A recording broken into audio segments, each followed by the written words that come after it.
The spring wind carried dust across the empty parking lot as Dr. Michael Thompson pulled up in his old Ford truck. The "Welcome to Taos" sign creaked on its hinges, a sound that seemed too normal compared to what had brought him here. He checked his watch. 6:30 p.m. The sun would set in about an hour, perfect timing to set up his equipment. Michael grabbed his bag of instruments from the passenger seat. The metal cases clinked together as he walked toward the small motel office. Inside, a desk fan pushed around hot air, and a bell rang as he entered. The woman at the front desk looked up from her crossword puzzle. "You must be the scientist," she said, putting down her pen. Her name tag read Alice Parker. "That obvious, huh?" Michael smiled, setting down his equipment. "The cases gave me away." "No," Alice said, standing up.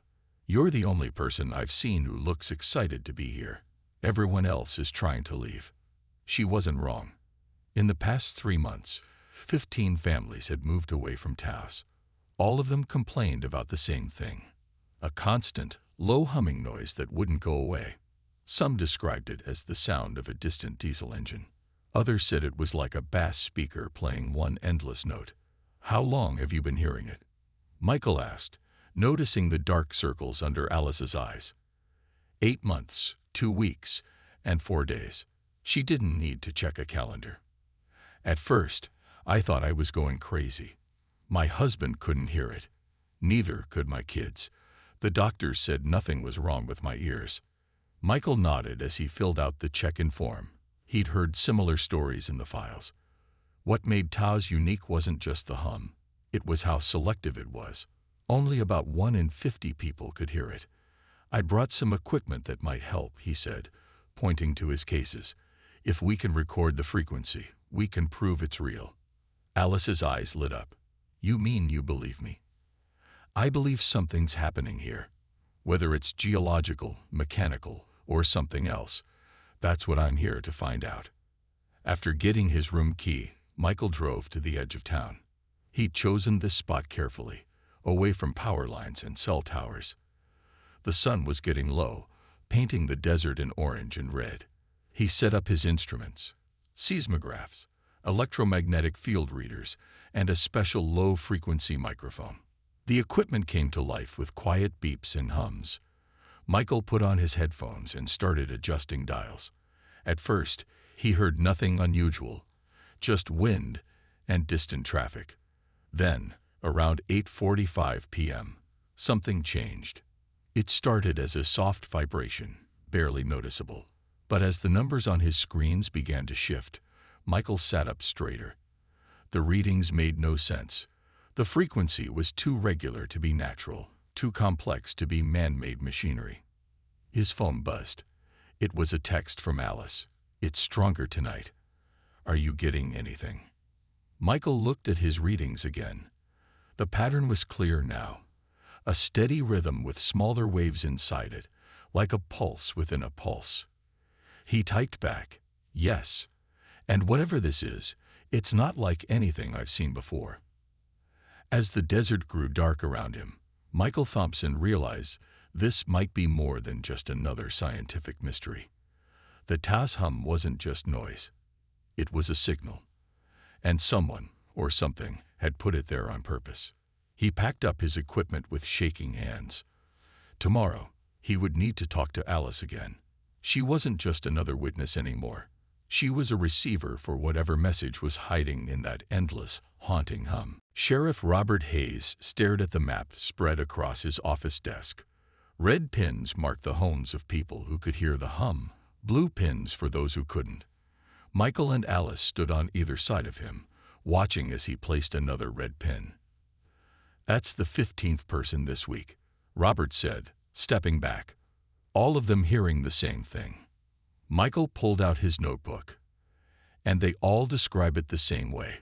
A low, mechanical drone that gets stronger at night." The pattern was impossible to miss now. The red pins formed a clear spiral, starting from the center of Taos and moving outward.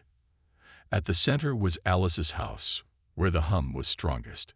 "Look at this," Alice said, tracing the spiral with her finger.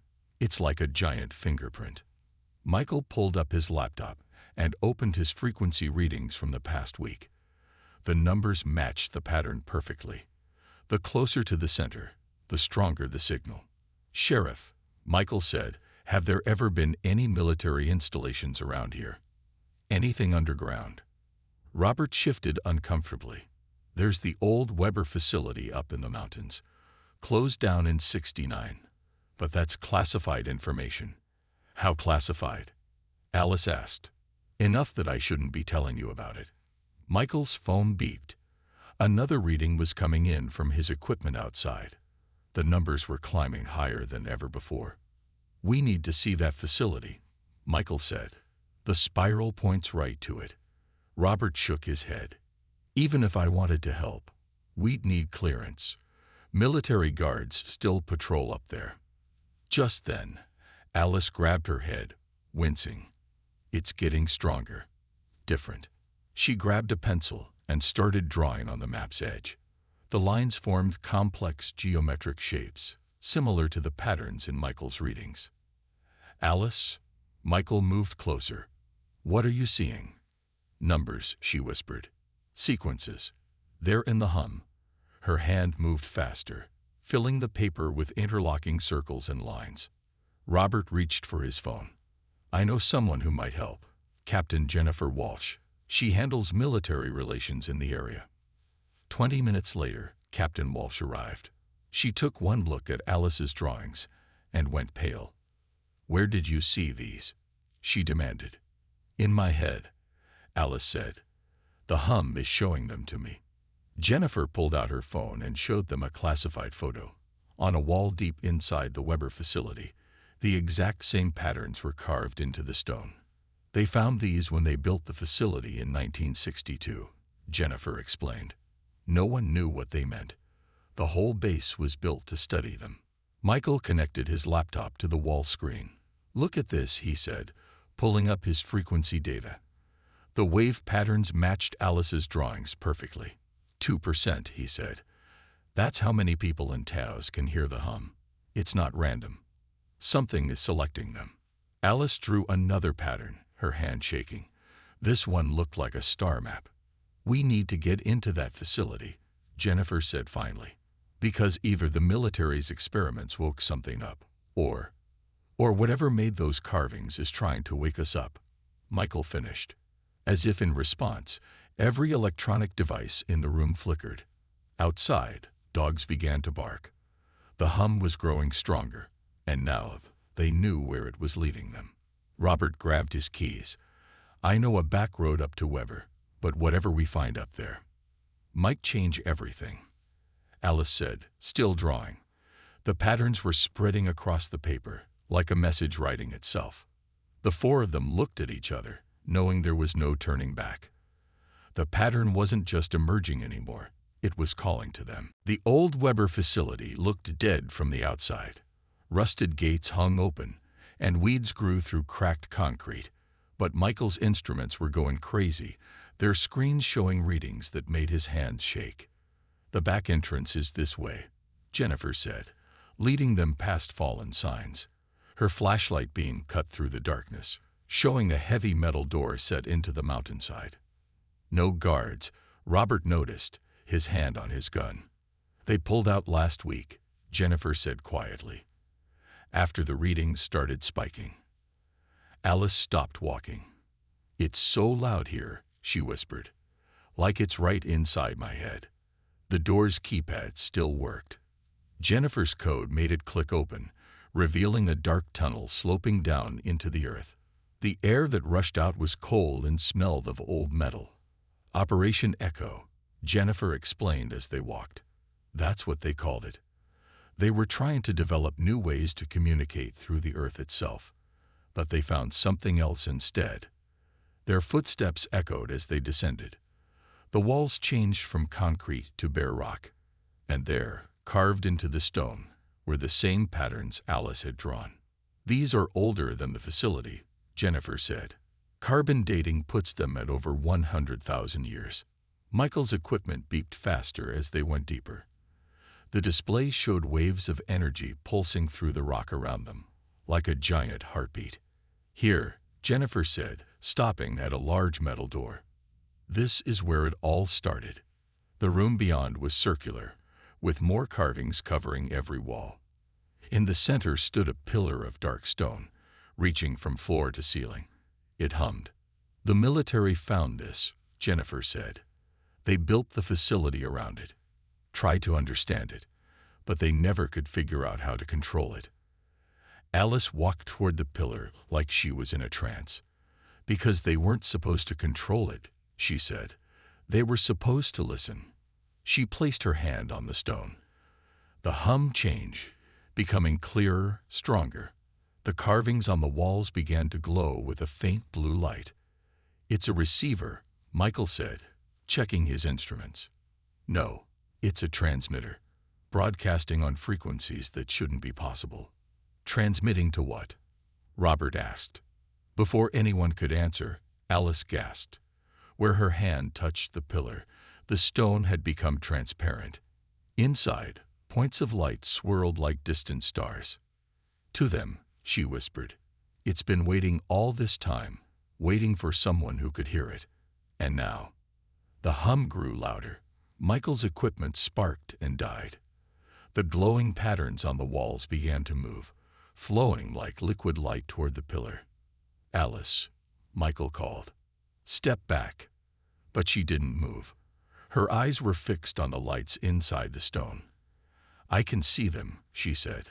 "I can see where they are, what they want." The room filled with a deep, resonating tone that they could all hear now. Not just a hum anymore, but a song, a message, the first words of a conversation that had waited 100,000 years to begin. And in the darkness under the mountains, 4 people stood watching as humanity's longest silence finally came to an end. Michael hadn't slept in 2 days. His motel room walls were covered with printouts of frequency patterns and Alice's drawings. Each night, the dreams got stronger. Not just Alice now. All across Taos, the 2% who could hear the hum were seeing the same things. "Stars," Alice said, sitting on the room's only chair. "Always the same stars." She hadn't slept either. Dark circles ringed her eyes, but she couldn't stop drawing. Pages of numbers and symbols covered every surface. Michael's modified equipment hummed in the corner. After the incident at the Weber facility, he'd rebuilt everything to handle the new frequencies. The patterns were clearer now, almost like music, he said suddenly, staring at the latest readings. "It's not random noise. It's mathematical, like a song written in numbers." Alice looked up from her drawing. 7 stars, she said. "Always 7, in a pattern like." She stopped, grabbing a fresh paper. Her hand moved quickly, drawing 7 points connected by lines. Michael grabbed his star charts. "Wait," he said, laying them out. "Show me again." Alice drew the pattern 3 more times, each one exactly the same. Michael's hands shook as he lined up his charts with her drawings. "These aren't random stars," he said. "They're coordinates, specific points in space." He typed rapidly on his laptop, converting the numbers from his readings. "The hum isn't just a signal, it's a map." The door opened. Jennifer walked in, carrying more files from the Weber facility. "You need to see this," she said, spreading out old photographs. They found these carved into the walls in '62, behind the other symbols. The photos showed the exact same star pattern Alice had drawn. "How deep did they dig?" Michael asked. "Not deep enough," Jennifer replied. "The facility only went down 3 levels. But the scans." She pulled out another file. "There's something bigger down there. Much bigger." Alice stood up suddenly, her eyes wide. "Listen," she whispered. The hum was changing. Even Michael could hear it now, a deep, pulsing tone that made the windows vibrate. His equipment readings spiked. "It's accelerating," he said, watching the numbers climb, "like it knows we finally understand." Alice grabbed her head, gasping. "I can see it clearly now," she said. "Not just stars, ships. Coming from those stars. They've been waiting for us to hear them." The lights flickered. Every electronic device in the room crackled with energy. Outside, car alarms started going off up and down the street. "How long?" Jennifer asked. "How long have they been waiting?" "Since before we were human," Alice whispered. "They left the pillars here, all over the world, waiting for us to evolve enough to hear them." And now, the hum grew stronger, becoming a song that vibrated in their bones. Alice's drawings began to glow with the same blue light they'd seen in the facility. "Now they know we're ready," Michael said, watching as his computer screen filled with new numbers. "And they're coming to meet us." The signal was spreading. Across Taos, across the country, across the world. Waiting stones were waking up, singing their ancient song to the stars. And somewhere in the dark between those 7 points of light, something was answering. Robert's police radio crackled with reports from across town. More people were hearing the hum now. Not just the original 2%, it was spreading. The Weber facility's underground chamber had changed everything.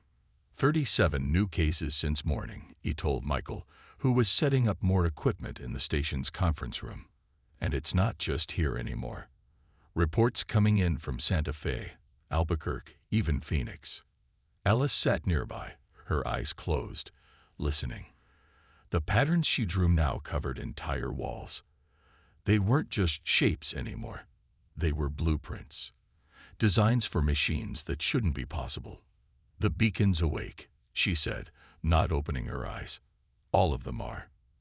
After the chamber activated, they started calling to each other. Jennifer burst through the door, holding her laptop. "You need to see this," she said, turning it around. The screen showed satellite images of spots lighting up across the globe. These energy signatures matched the Weber facility. They're everywhere. Egypt, China, Peru, England. The ancient sites, Michael said, understanding dawning on his face. They built them all. The pyramids, Stonehenge, the Nazca lines. They weren't monuments. They were markers. His new equipment beeped urgently. The frequencies were shifting again, becoming more complex.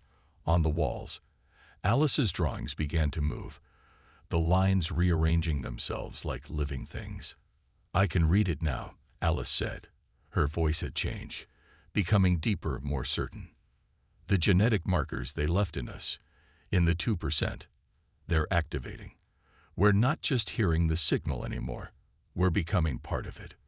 Michael's computer started translating the frequencies into text. Streams of numbers became words, then sentences. A message older than human civilization was finally being delivered. "They seeded Earth 100,000 years ago," Alice continued, reading the message in her mind as it appeared on Michael's screen. "Left the beacons to guide us.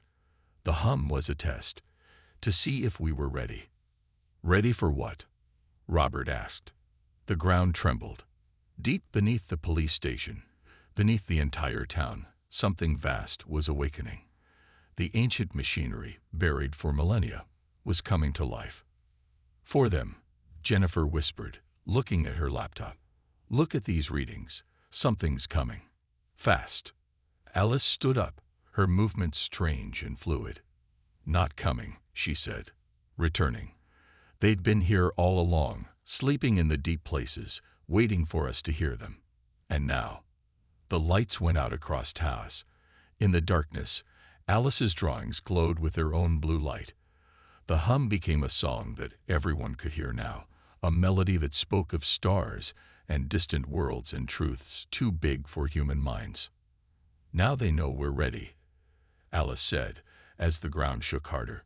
"Ready to learn who we really are, what we were meant to become." Above them, the New Mexico sky began to change. The stars were moving, forming patterns that matched Alice's drawings. The real message was beginning, and nothing would ever be the same. William Davis from the Department of Defense arrived in a black SUV with tinted windows. He carried a briefcase full of documents, stamped "Top Secret," and wore a face that said he was used to being obeyed. "This facility is now under federal control," he announced to the room. "All research data will be turned over immediately. All civilian personnel will leave." Michael stood his ground, his equipment still recording the ever-changing signals. "You can't stop this," he said. "It's bigger than your clearance level." The hum had grown stronger in the past hour. Outside, crowds gathered in the streets of Taos, looking up at the strange lights in the sky. More people were hearing it every minute. "This is a matter of national security," Davis insisted. "We can't have panic spreading." Alice laughed from her corner. The sound wasn't entirely human anymore. "National security," she said. "They've been here since before nations existed." The walls of the police station vibrated with new frequencies. Alice's drawings had spread to the ceiling now, glowing patterns that matched the movements of the stars above. "Listen," Jennifer said to Davis. "I've seen the old files. Everything the military tried in the 60s failed. You can't control this." "We don't need to control it," Davis said. "We just need to keep it quiet." He pulled out his phone. "I have a team standing by to seal the Weber facility. Permanently." Robert's police radio crackled. "Sheriff, you need to see this. The mountain, it's opening." They rushed to the windows. The ground near the Weber facility was splitting apart, revealing deep blue light from below. The hum became a chorus, singing through the bones of everyone in town. "If you seal that facility," Michael said, "you'll trap the signal. The energy buildup could tear this whole region apart." Davis's phone buzzed with urgent messages. Similar events were being reported worldwide. The ancient sites were awakening, and no government on Earth could stop it. "We have two choices," Alice said, her voice carrying the weight of ancient knowledge. "We can fight what's coming and be destroyed by our own fear, or we can embrace it and take our place among the stars." The equipment in the room sparked with new energy. On Michael's screens, the message was becoming clearer. Not just coordinates now, but instructions, an invitation written in the language of pure mathematics. "They're not invading," Jennifer realized. "They're recruiting." Davis looked at his phone again, then at the incredible light show in the sky. For the first time, his official mask cracked. "How long do we have?" he asked. "Wrong question," Alice said, as the blue light from her drawings grew brighter. "They're not giving us a deadline. They're giving us a choice. Each of us, all of us. But we have to choose now." The hum reached a crescendo. Above Taos, the stars danced in impossible patterns. And in that moment, humanity stood on the edge of its greatest decision. The world changed in waves. First Taos, then New Mexico, then spreading outward like ripples in a cosmic pond. The hum was everywhere now, singing through cities and forests, mountains and oceans. Michael's equipment couldn't keep up with the flood of data anymore. The signals were evolving, becoming more complex with each passing hour. His screen showed similar reports from research stations worldwide. "London is online," Jennifer said, reading from her laptop. "The stones at Stonehenge are resonating. Cairo reports the Great Pyramid is generating energy readings off the scale. The Nazca lines are glowing." Alice stood in the center of the police station, her eyes reflecting the strange light from above. The patterns she'd drawn had spread beyond the walls, flowing out into the streets like living rivers of light. "They're all connected," she said. "Always were. A network built before we learned to make fire, waiting for us to grow into it." More people were changing. The genetic markers that let the original 2% hear the hum were activating in others. Hospitals reported strange brain wave patterns in newborns. Children pointed at stars no telescope could see. "The military's pulling back," Davis said, hanging up his phone. "Similar orders worldwide. They realize they can't control this, can't stop it." Through the windows, they watched as more lights appeared in the sky. Not stars now, ships. Vast shapes moving with impossible grace, their hulls shimmering with the same blue light that filled the ancient sites. "What are they saying?" Robert asked Alice, who stood transfixed by the sight. "Everything," she whispered. "The full history of their civilization. The truth about ours. Why they left the beacons. What we're about to become. Michael's last working scanner beeped urgently. New signals were coming from deep space, far beyond the 7 stars in Alice's drawings. The network wasn't just planetary, it spanned the galaxy. It's a library, Jennifer realized, watching the data flow across Michael's screen. A university. They're not just making contact, they're enrolling us. The hum changed again, becoming a symphony that resonated with something deep in human DNA. People in the streets began to understand the messages without translation. Ancient knowledge, buried in their genes, was waking up. This is what they planned, Alice said, her voice carrying echoes of other worlds. Not an invasion, not an ending, a graduation. Above them, the ships began to arrange themselves in familiar patterns. The same 7 points Alice had drawn, now blazing in the sky like new stars. The hum rose to a crescendo, and humanity's first class was about to begin. Dawn broke over Taos, but the sky wasn't empty anymore. The 7 ships hummed like new constellations, their blue light mixing with the rising sun. Below them, the town had become something else, a classroom for humanity's biggest lesson. Michael watched from the roof of the police station as the first transport descended. It wasn't like the UFOs in movies. No metal, no engines, just pure light given form, bending space around it like silk in the wind. "Are you ready?" Alice asked. She stood beside him, changed but still herself. The patterns that had covered the walls now flowed through her skin, marking her as one of the first to fully awaken. "What if we fail?" Michael asked, gripping his last working scanner. "What if we're not good enough students?" Alice smiled. "That's why they chose us," she said. "Humans never stop learning, never stop trying. They've been watching us for 100,000 years. They know." Below them, the streets of Taos had become rivers of light. The ancient machinery beneath the town was fully awake now, transforming the landscape into something that bridged Earth and the stars. The Weber facility wasn't just a building anymore. It was a doorway. Jennifer and Robert joined them on the roof.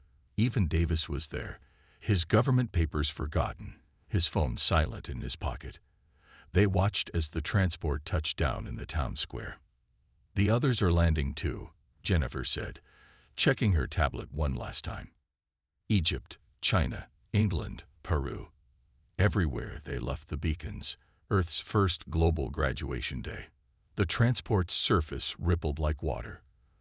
A doorway appeared, and light spilled out. The beings that emerged weren't alien, not exactly. They looked like reflections of what humanity could become, dressed in the same patterns that had started with Alice's drawings. "Welcome, students," they said, their words appearing directly in everyone's minds. "You've passed the first test. You learned to hear us. Now you're ready to learn everything else." The hum that had started it all changed one final time, becoming music that spoke of infinite possibilities. The genetic keys buried in human DNA had finally found their locks. "It's not an ending," Alice said, taking Michael's hand. "It's a beginning. The real purpose of the Taos hum, of all the hums around the world. They weren't trying to contact us. They were trying to teach us how to contact them." As the sun rose higher, more ships appeared, more teachers emerged. The greatest school in human history was opening its doors, and the first lesson was about to begin. Michael looked at his friends, at the transformed town below, at the stars that didn't seem so far away anymore. They had solved the mystery of the Taos hum, but that had just been the first question. Now they would learn to ask so many more.